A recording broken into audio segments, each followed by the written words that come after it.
Thanks for joining us on Agri-Pulse.com. Joined today by Nick Giordano with the National Pork Producers Council. Nick, appreciate you joining us. It's great to be with you, Spencer. For starters, can you kind of give us an idea of the timeline of your career, places you've been, places you've worked, as far back as you'd like to go, all the way up until the present? Well, I grew up in New Jersey, and my family came through Ellis Island about the turn of the last century. My paternal grandparents were factory workers. They were out of work a lot during the Depression. My maternal grandfather was a school teacher, and they both stressed education to my dad and to me. My dad went directly into the Navy after high school. This was a really good experience for him. He came back, worked his way at night through college, and had a successful career in business with actually some agribusiness stops on the way. He was with General Foods back in the day, and he was with Beatrice and Tropicana and so on. I had no idea when I was a kid in Jersey that I was going to grow up and work for pork producers, but I've lived a charmed life, and I'm really happy to be where I've been. There have been a lot of different events and people that have helped shape me, and things that have transpired in my life to get me where I am today. But as I said, my grandparents and my parents really stressed education. So I was really serious in college and did well and was named the Collegian of the Year.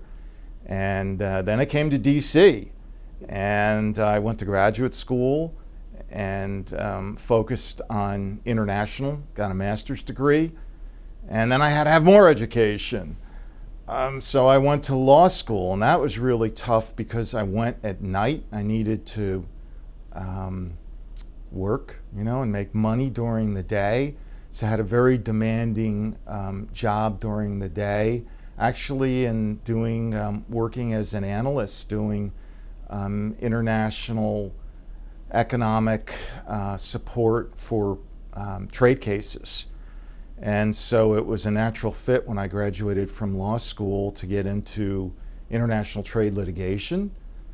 So that was the foundation of my career. So I'm trained as a lawyer and practiced for quite a few years. I left private practice in 1995, and I left the law firm of Aiken Gump, which at that time was the 8th largest law firm in the United States, the 20th largest in the world. Had no idea what it is today, but it's still a significant player. At any rate, I learned a lot. The conventional wisdom in DC is to be effective in government affairs, you need to have worked either on the Hill or in the administration. I did neither. The exception to the rule, and I think I've done okay.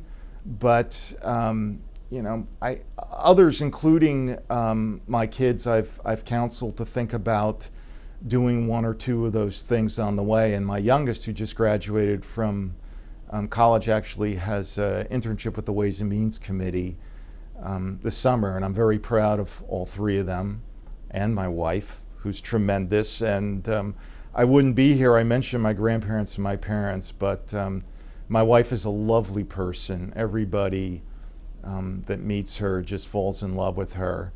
I'm lucky to have her, and my kids are just wonderful people. They're all in their 20s.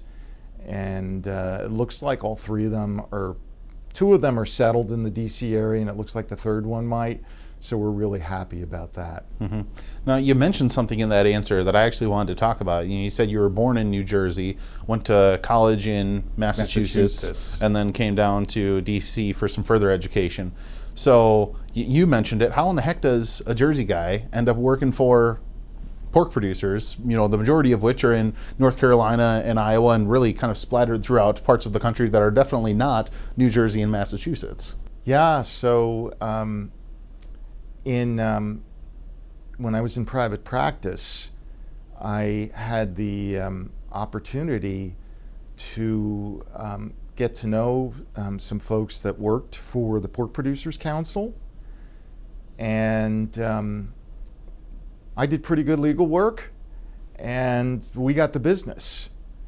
And a number of years later, when I decided that I was going to leave private practice for a lot of reasons, I was doing really well and probably would have been making a lot more money than I make now. Not that I'm very happy with where I am, but financially, I probably would have made a lot more money. But I made the right decision, and that was to go to Pork Producers in 1995.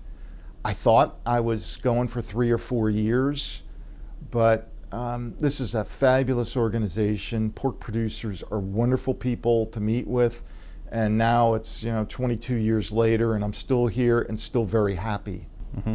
But was the plan always to work in both international trade and Washington, D.C.? I mean, was that kind of your conduit that you saw where your career was going to go? I got interested, I felt there was a variety of things, both in college and graduate school and even in law school. I thought there were a variety of things that I could do and do well and be happy. When I was in private practice, just started thinking about how much more I could do for clients if I was the client myself, because it's expensive to work with law firms as a general rule, and of course it depends on the nature of the work. But I just thought, hey, there's so much more I can do, and I got frankly tired of litigating all the time. It was grueling.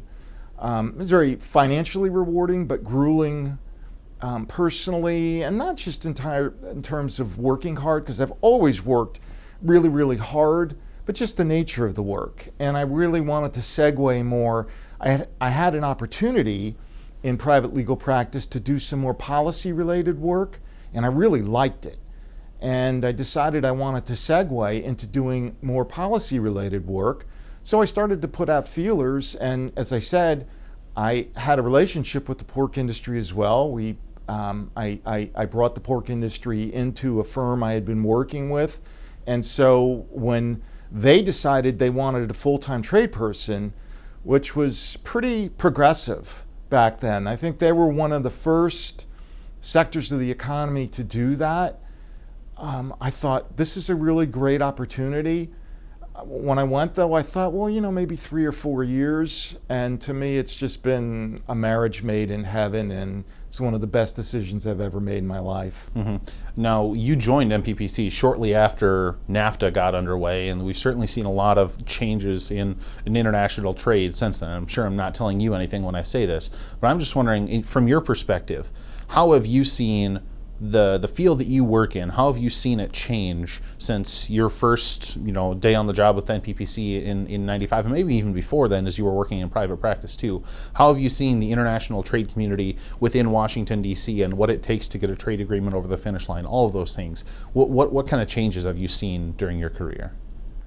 Well, and coincidentally, in the year I came to NPPC, 1995 is the year that the pork industry crossed over from being a net pork importer to a net pork exporter. So I've had, an armchair seat to this wonderful transformation in the industry where we've become an export juggernaut, and where we've on average the past 10 years been the largest pork exporting nation in the world. Now, I'd like to think some of that is due to my efforts in NPPC. I'm pretty sure it is, but obviously it's a confluence of a lot of events, and getting markets open through trade deals, which takes a lot of hard work on the part of industry and industry's representatives, as well as our U.S. trade officials. So going back to the Clinton and Bush and Obama administration, I personally and NPPC have worked very closely to open markets. I think the way, what I've seen change the most is trade's become a lot more difficult and more controversial.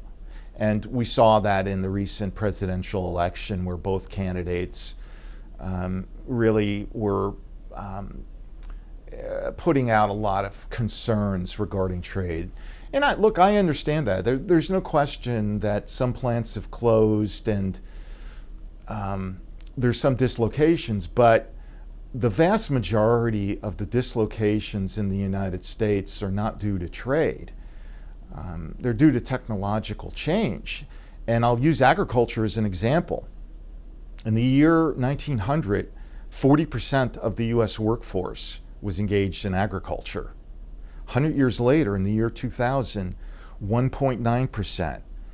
I don't hear a lot of people arguing that it was imports. I think most of us realize it was technological innovation. And I think there was a study by Ball State, and there have been others, that assign about 80% or so of lost manufacturing jobs to technological innovation. And then when you also consider America's competitiveness, the fact that we haven't had a reform of the tax code since 1986, when we've kind of ventured into over-regulation and starting to unfortunately move beyond science-based common sense regulation, there are a lot of other factors than trade that explain lost jobs in manufacturing and other sectors. And in fact, when you talk about NAFTA or other things, you've got to look at jobs that have been added. And so many jobs are being added because of trade. And certainly in the pork sector alone, our exports to Mexico account for 9,000 US jobs.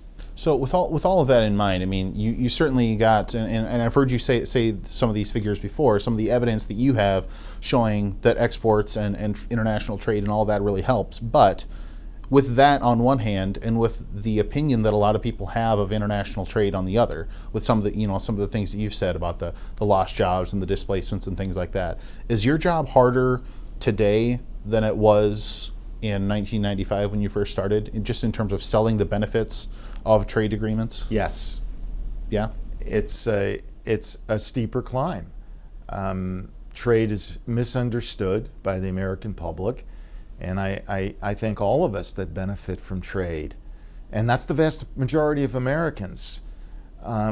Those of us who understand this, whether in American food or agriculture or high tech or other sectors of the economy, we've got to do a better job of getting that message out. Unfortunately, right now the perception is that trade isn't that helpful, but it is. And in fact, when you consider that the United States is only about 4% of the world's population, so the vast majority of the world lives outside our borders, and every year we're a smaller and smaller percentage of overall global economic output, the inescapable conclusion is we've got to be engaged. And so we've got to just, I get concerned if we withdraw, and I can tell you, the pork industry will lose sales. We'll lose sales. We were big supporters of TPP. Okay, the door on that has been closed. We accept that. We're moving on. We're urging this administration to expeditiously initiate bilateral FTAs, beginning with Japan and beginning in the Asia-Pacific region. But we're going to lose. The European Union closed a deal in Vietnam. It's a TPP type deal. The European Union is moving to close with Japan. And as we talk, myriad other preferential trade deals, free trade deals are under negotiation. We've got to, the world is not going to stop and stand still for us. So I understand the angst about trade, and I understand that not all Americans are sharing in the global economy. But I think as a nation, we've just got to do a better job of being competitive. And you know what? A lot of that, it's not really about trade. It's about the tax code. It's about science-based common sense regulation. And I think if we can, get through the gridlock in this city and get to meaningful, because we've got like the highest corporate tax rates in the world. if we can get get more competitive, I think that's going to go a long way to spreading out the benefits of globalization. But again, trade helps. I mean, the United States has 20 implemented free trade agreements. There are about 150 WTO members. The U.S., as I said, on average, the past 10 years has been the top global exporter in the world. In any given year, exporting to 100 or more countries. We export more pork to the 20 nations with which we have free trade agreements than the rest of the world combined. And for food and agriculture as a whole, almost as much, and the American economy, exports of goods as a whole, almost as much. And then there's been a lot of talk about the trade deficit lately. You know, if you look at our implemented FTAs, our trade deficit with our FTA partners really isn't the issue. It's really with the rest of the world. So I think there are very strong and compelling arguments to support trade. And I think what we need to do as a nation is get more competitive, which means meaningful tax reform, meaningful regulatory reform. And I think that in and of itself will spread the benefits of globalization to many more Americans. Mm-hmm. I imagine with a job like yours, there's probably a lot of travel involved, and particularly a lot of international travel. Do you, off the top of your head, do you have a country count of how many places across the world NPPC has taken you? I don't, but I feel really blessed, not just for the great organization I work for, and I got to give my CEO, Neil Dirks, a shout out. This is a guy that's forgotten more about pork production and producers than I'll ever know. Thank goodness we have him. To our leadership, our outstanding board of directors, and I'm so grateful for the opportunity I've gotten here. I mean, thanks to the pork industry, I've gotten to see so much of the world. I've been so enriched through the process, and I think it's been great for the pork industry. I will tell you that one of the things I mentioned, that pork producers were kind of on the cutting edge by hiring a full-time trade person when they hired me back in '95, being, I think, one of the first sectors of the economy to do that. They've also been one of the first organizations to really focus a lot on overseas markets. And I'm not talking about marketing or just exporting. I'm talking more about the politics and the policy, and being connected there politically, and viewing what we do for U.S. pork producers not just as a national Washington focus, but a global focus. So we've been, we follow what goes on in Tokyo and Brussels and around the world. And I think a lot of our success in trade negotiations and in just getting bilateral pork problems solved has been the fact that we've identified and used some really good political and policy resources overseas. That's been a real asset. And for me, to be involved in this has just, again, been wonderful. And I feel like I've been able to do a lot of good things for the U.S. pork industry, and at the same time be really personally enriched through the process. Also understand, looking more so at you personally, one of the bigger Yankees fans somebody can ever come across? Yeah, well, you can take the kid out of Jersey, but it's hard to take the Jersey out of the kid. So yeah, I am a lifelong and avid New York Yankees, New York Football Giants, New York Hockey Rangers, New York Basketball Knicks fan. Yes, I will admit it, I'm a Knicks fan. Arguably the greatest city in the world for basketball, and yeah, we have such a difficult time feeling a competitive team. But yeah, and I love to downhill ski. I'm really into that. I water ski. I like to garden.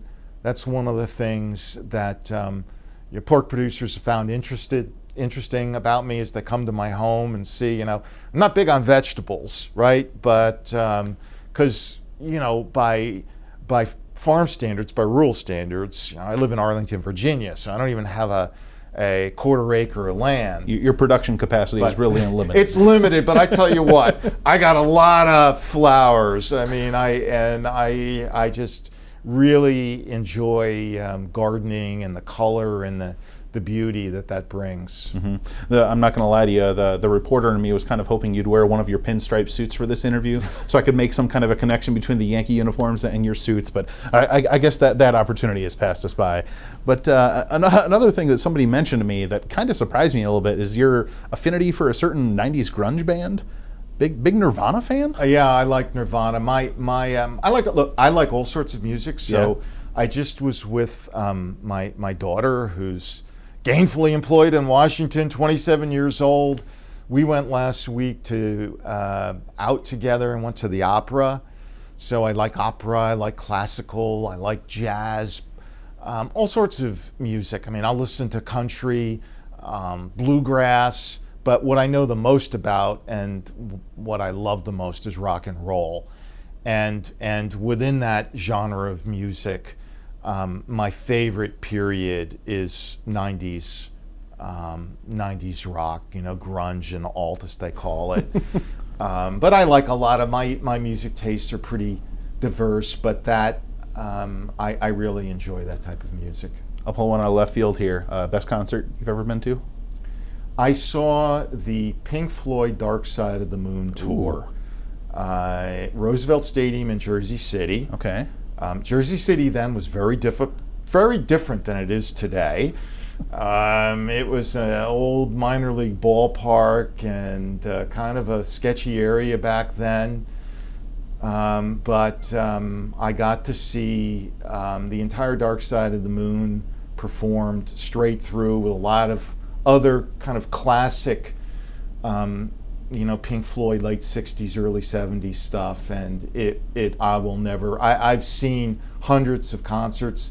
That one stands out. Yeah, that sounds like a really good one, huh? And I'll wrap up with this question as I do with all of the other interviews in this series. If you were to go back to the young version of Nick Giordano that was walking into his office on the first day of the job, even before NPPC, going back to your private practice days, if you could tell the version of you that was starting your career any one thing, any one piece of advice, what would that be?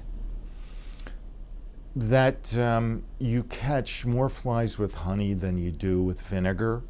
I think one of the great benefits for me being at NPPC is that I've learned to be a lot more diplomatic. My personality type, some might say my ethnic heritage, where I grew up, my training as a litigator, a very sometimes combative and at a minimum aggressive person. And I think being at NPPC, I've mellowed and learned that balance. And I think when I was younger and especially before I came to NPPC, that would have been a good lesson to learn. But I think as I've gotten a little bit gray, I've certainly come to realize that. Nick, thanks for joining us. It's been a pleasure. Thank you for having me.